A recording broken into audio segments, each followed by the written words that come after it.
ആത്മായനം ചാനലിലേക്ക് എല്ലാവർക്കും സ്വാഗതം. തെയ്യം കാണുക, ആസ്വദിക്കാനുപരി തെയ്യത്തെ അറിയുക എന്ന ലക്ഷ്യവുമായി എന്നോടൊപ്പം സഞ്ചരിക്കുന്ന എല്ലാവരോടും ഞാൻ എന്റെ സന്തോഷവും നന്ദിയും അറിയിക്കുന്നു.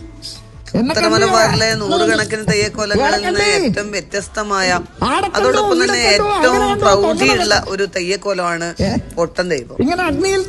നമ്മൾ സാധാരണയായിട്ട് വളരെ തമാശയായി ഒരു വിവരമില്ലാത്തവരെ നമ്മൾ പൊട്ടനെന്ന് വിളിക്കാറുണ്ട്. പക്ഷേ ഈ പൊട്ടൻ ദൈവം ഈ വാക്കിൽ നിന്ന്, വാക്കർത്ഥത്തിൽ നിന്ന് വളരെ വളരെ അകന്നു നിൽക്കുന്നു. ജീവിതത്തിന്റെ തത്വചിന്തകളെ വളരെ ലളിതമായി, വളരെ ആധികാരികമായി, ആഴത്തിൽ അവതരിപ്പിക്കുന്ന ദൈവം. മറ്റു തെയ്യക്കോലങ്ങളിൽ നിന്ന് വ്യത്യസ്തമായി തീക്കൂനയിൽ ഇരുന്നുകൊണ്ടാണ് വാചാലുകളും ഇത്തരം ചിന്തകളൊക്കെ അവതരിപ്പിക്കുന്നത്. ഞാൻ സംസാരിക്കുന്ന സമയത്ത് ഈ വാചാല് കേട്ടാൽ രണ്ടും മനസ്സിലാവലോ എന്ന് തോന്നിയിട്ടാണ് ശബ്ദം വളരെ ലോ ആയിട്ട് വെക്കുന്നത്. ഈ വീഡിയോന്റെ അവസാനം തെയ്യത്തിന്റെ വാചാല് അതേ ശബ്ദത്തിൽ തന്നെ ഞാൻ വെക്കാം. അപ്പൊ നിങ്ങക്ക് മനസ്സിലാവും തെയ്യം അവതരിപ്പിക്കുന്ന തത്വചിന്തകൾ വേദത്തിലും ഉപനിഷത്തിലും പുരാണങ്ങളിലും ഒക്കെ അവതരിപ്പിക്കുന്ന ഒരുപാട് ഗഹനമായ അർത്ഥമുള്ള കാര്യങ്ങളാണ് ഈ വാചാലുകൾ എന്ന് വ്യക്തമാവും. തെയ്യം കാണാൻ നിൽക്കുന്ന ഒരാളുമായിട്ടുള്ള സൗഹൃദം അല്ലെങ്കിൽ സംസാരിക്കുന്ന രീതിയിലാണ് ഈ വാചാലുകളെ നമുക്ക് കേൾക്കാൻ കഴിയുന്നത്. എന്നെ അറിയുമോ, എന്നെ കണ്ടിട്ടുണ്ടോ എന്നുള്ള വളരെ ലളിതമായ ഒരു ചോദ്യത്തിൽ നിന്നാണ് ഈ തത്വചിന്തകളെല്ലാം ഇതൾ വിരിയുന്നത്. എവിടെ കണ്ടിട്ടുണ്ട്, എപ്പോൾ കണ്ടിട്ടുണ്ട്, ആരാണെന്ന് അറിയാമോ?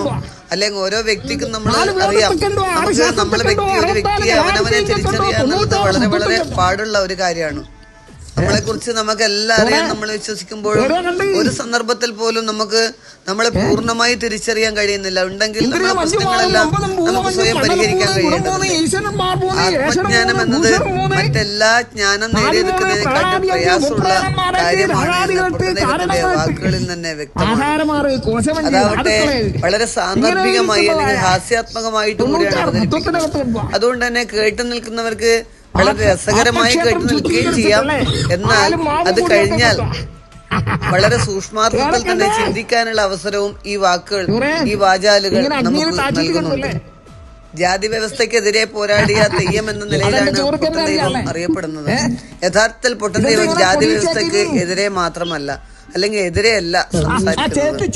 ആത്മജ്ഞാനം നേടിയെടുക്കേണ്ടതിന്റെ ആവശ്യകതയെ മുൻനിർത്തിയാണ് ഈ തെയ്യം നിലകൊള്ളുന്നതെന്ന് പറയാം.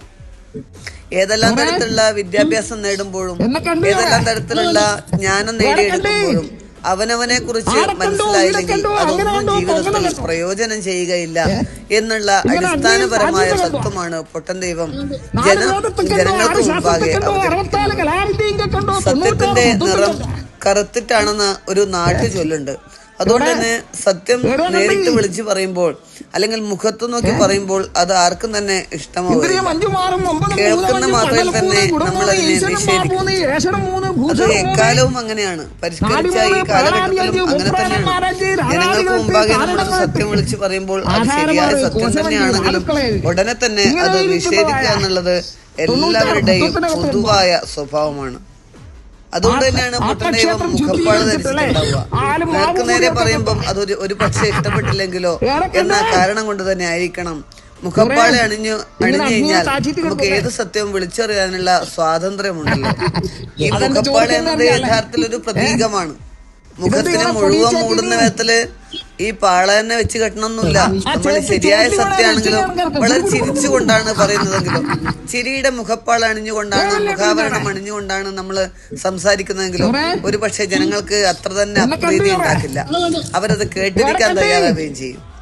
അപ്പോ ഏതൊരു സത്യവും സമൂഹത്തിന് മുന്നിൽ നമുക്ക് അവതരിപ്പിക്കണമെങ്കിൽ അത് ഒരു കാലത്തിന് അനുയോജ്യമല്ലാത്താണെങ്കിൽ കുറച്ചുകൂടി അത് അവതരിപ്പിക്കണമെങ്കിൽ തീർച്ചയായിട്ടും നമുക്ക് മുഖാവരണത്തിന്റെ ആവശ്യമുണ്ട്. അങ്ങനെ വരുമ്പോൾ പൊട്ടൻ ദൈവം പറയുന്ന കാര്യങ്ങളും വാചാലുകളും അതുപോലെ പൊട്ടൻ ദൈവത്തിന്റെ അണിയലങ്ങളും പ്രത്യേകിച്ച് മുഖപ്പാളയും എല്ലാം തന്നെ ജനമനഃശാസ്ത്രം അനുസരിക്കുന്നവയാണ്. അതോടൊപ്പം തന്നെ പൊതുജന സാമാന്യത്തിന് പ്രയോജനകരമാകുന്നതുമാണ്.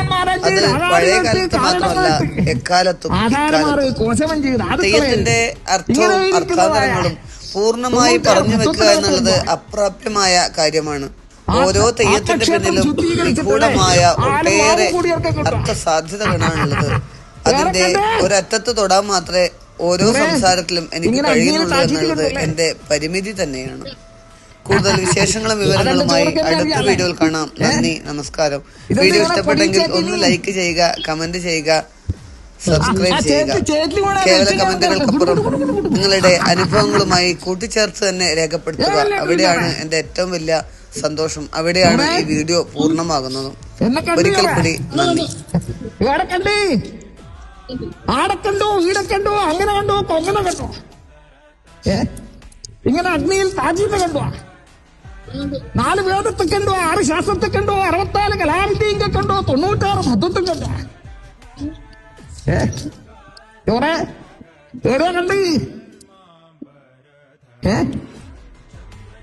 ഇന്ദ്രിയം 5 മാറും, 9 ഭൂതം 5, മണ്ഡലം 3, ഗുണം 3, ഈശ്വരൻ 3, ഏഷണം 3, ഭൂഷണം 3, നാടി 3, പ്രാണാദി 5, മുപ്രാണന്മാർ 5, രാഗാദികൾ 8, കാരണങ്ങൾ 8, ആധാരം 6, കോശം 5, ധാതുക്കളെ ഇങ്ങനെ ഇരിക്കുന്നതായ 96 തത്വത്തിനകത്ത് കണ്ടുവാ. ആത്മക്ഷേത്രം ശുദ്ധീകരിച്ചിട്ടല്ലേ ആലും മാവും കൂടിയൊക്കെ കൊണ്ടുവാ. ഏറെ കണ്ടേ ചോറേ, ഇങ്ങനെ അഗ്നിയിൽ താച്ചിട്ട് കണ്ടല്ലേ.